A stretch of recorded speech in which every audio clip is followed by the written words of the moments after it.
কেউ যদি বলতে চায় আমরা খাবার জন্য অপেক্ষায় রয়েছি, তারা বোকার স্বর্গে বাস করছে। আপনারা কোনোদিন রাষ্ট্র ক্ষমতায় যেতে পারেন নাই, রাষ্ট্র ক্ষমতায় যেতে পারবেনও না। গত 5ই অগস্ট খুনি স্বৈরাচারী ফ্যাসিস্ট হাসিনা একটি গণ অভ্যুত্থানের মুখে দেশ ছেড়ে পালিয়ে গিয়েছে। পালিয়ে গেলেও হাসিনার যারা দোসররা রয়েছে, যারা তার গুম খুনের সহযোগী ছিল, গত 16 বছরে একদলীয় শাসন ব্যবস্থায় যারা তাকে সহযোগিতা করেছে, তারা কিন্তু এখনো বাংলাদেশে রয়ে গিয়েছে। বিশেষ করে বিভিন্ন সরকারি দপ্তরগুলোতে তারা এখন বহাল তবিয়তে রয়েছে এবং তারা ষড়যন্ত্র করে চলেছে। এখনো বিএনপির বিরুদ্ধে তাদের ষড়যন্ত্র অব্যাহত রয়েছে। বৃহৎ অন্য রাজনৈতিক দলের নেতার মুখে শুনলাম যে এক দল খেয়ে গিয়েছে, আরেক দল খাওয়ার জন্য নাকি বসে রয়েছে।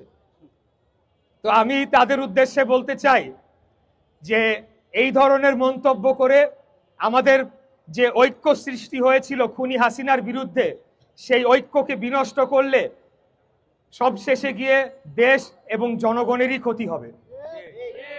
আমরা 16 বছর দেশনেত্রী বেগম খালেদা জিয়া এবং তারেক রহমানের নেতৃত্বে যে আন্দোলন সংগ্রাম করেছি, সেটি একটি ঐতিহাসিক আন্দোলন হয়ে থাকবে। আমাদের হাজার হাজার ভাই বোনেরা গুম হয়েছে, খুন হয়েছে, আমরা মিথ্যা মামলায় বারে বারে জেলে গিয়েছি। আমাদের উপর এমন কোনো অত্যাচার নির্যাতন নাই যেটা করা হয় নাই। আমাদের ব্যবসা বাণিজ্য নিয়ে যাওয়া হয়েছে।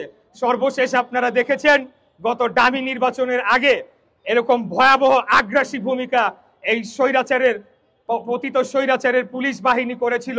সেখানে গ্রাম দেশে আমাদের মা বোনদের ঘরে বুট জুতা পরে পুলিশ ঢুকে গিয়ে তল্লাশি চালিয়েছে, ভাঙচুর করেছে। এই ধরনের অত্যাচার নির্যাতন আর অন্য কোনো দল সয় নাই। আমরাই কেবল জনগণের অধিকার প্রতিষ্ঠার জন্য লড়াই করে চলেছি। অতএব কেউ যদি বলতে চায় আমরা খাবার জন্য অপেক্ষায় রয়েছি, তারা বোকার স্বর্গে বাস করছে।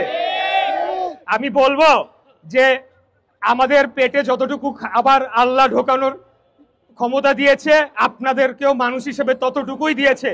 এখন আপনারা ইতিপূর্বে খেতে পেরেছেন কিনা সেটা নিয়ে হয়তোবা আপনাদের কোনো ক্ষোভ থাকতে পারে যে আপনারা কোনোদিন রাষ্ট্র ক্ষমতায় যেতে পারেন নাই, রাষ্ট্র ক্ষমতায় যেতে পারবেনও না।